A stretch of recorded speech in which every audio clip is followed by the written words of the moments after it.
Assalamualaikum warahmatullahi wabarakatuh.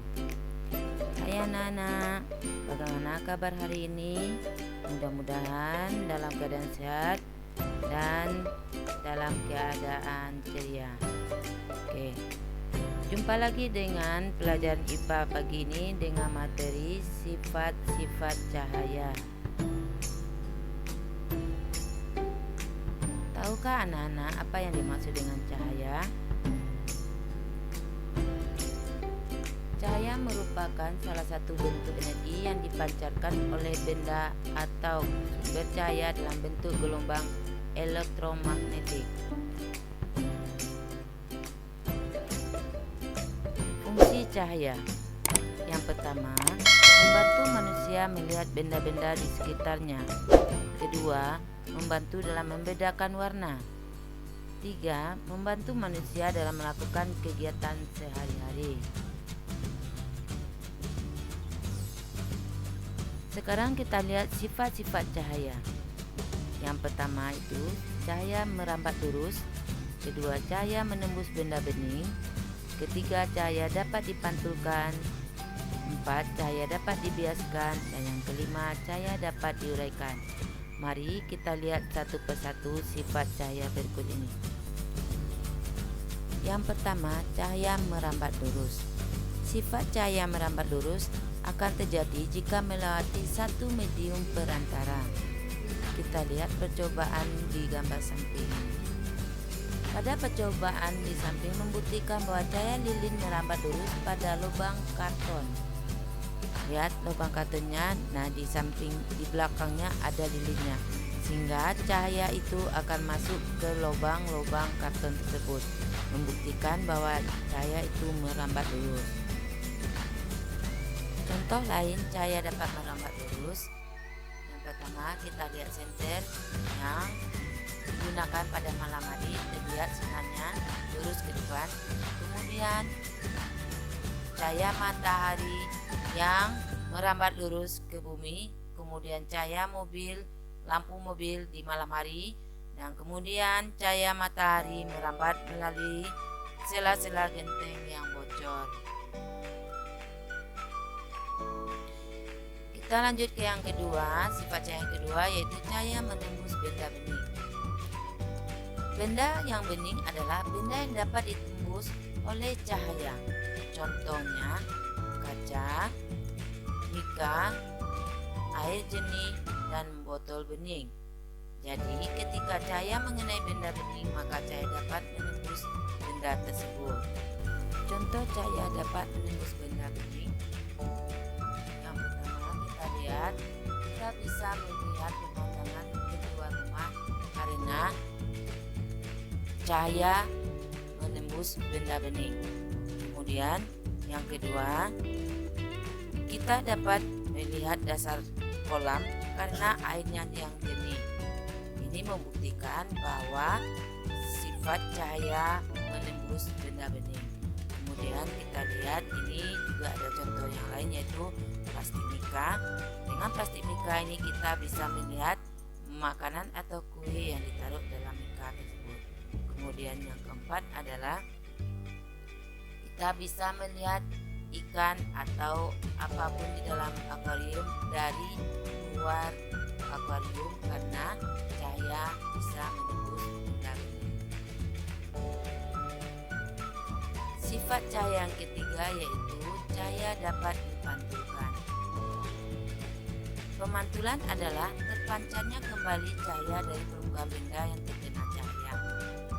Cahaya pantul ini diterima mata sehingga benda dapat terlihat. Permukaan cermin yang rata dan mengkilat atau licin memantulkan cahaya dengan teratur sehingga membentuk bayangan yang sempurna. Ini disebut dengan pemantulan teratur.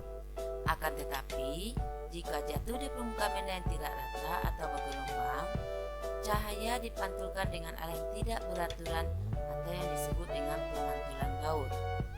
Bayangan yang dibentuk kurang jelas. Ini adalah contoh pemantulan teratur. Kita lihat orang bercermin. Kenapa pemantulan teratur?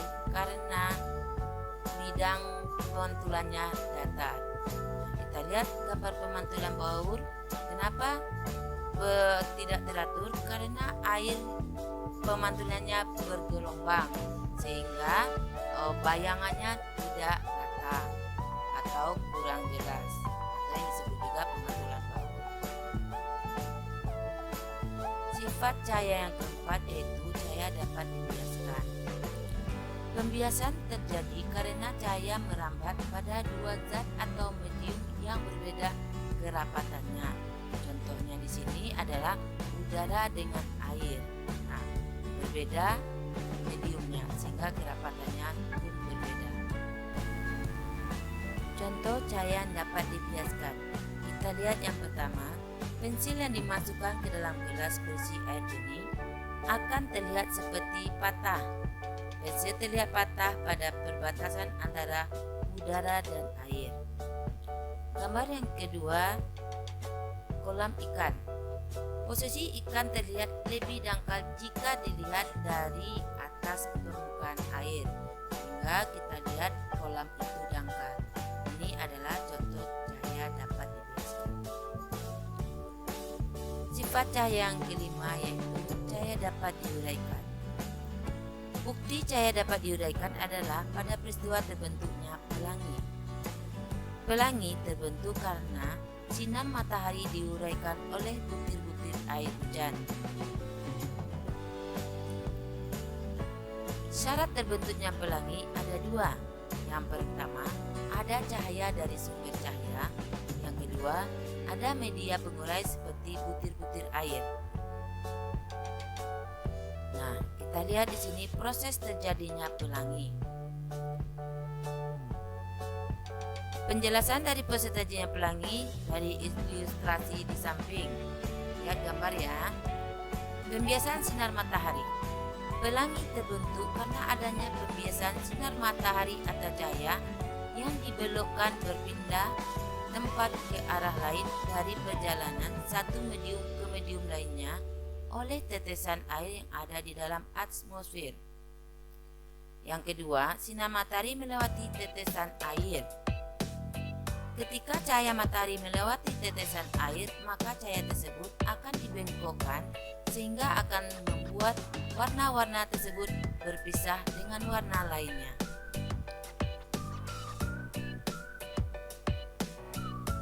Yang ketiga, pembelokan cahaya. Setiap warna-warna pelangi akan dibelokkan pada sudut yang berbeda sehingga akan memberikan warna yang indah pada pelangi. Keempat, terbentuklah warna pelangi. Warna yang akan pertama dibelokkan adalah warna ungu, sedangkan warna terakhir yang akan dibelokkan adalah warna merah, serta akan menyusul warna-warna pelangi yaitu jingga, kuning, hijau, biru, dan nila. Maka kita akan melihat warna pelangi secara utuh yang disebabkan oleh geometri optik dalam proses penguraian warna. Warna-warna penyusun cahaya ini disebut dengan spektrum. Nah, ini contoh lain benda yang dapat membuat pelangi.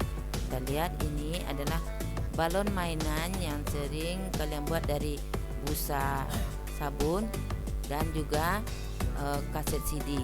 Nah, lihat ini ada macam-macam warna yang terdapat pada balon atau kaset CD. Nah, dari mana mereka bisa berwarna? Karena ada penguraian cahaya dari sinar matahari. Nah, anak-anak, itulah materi kita hari ini. Semoga anak-anak dapat memahaminya dengan baik. Wabillahi taufiq wal hidayah. Wassalamualaikum warahmatullahi wabarakatuh.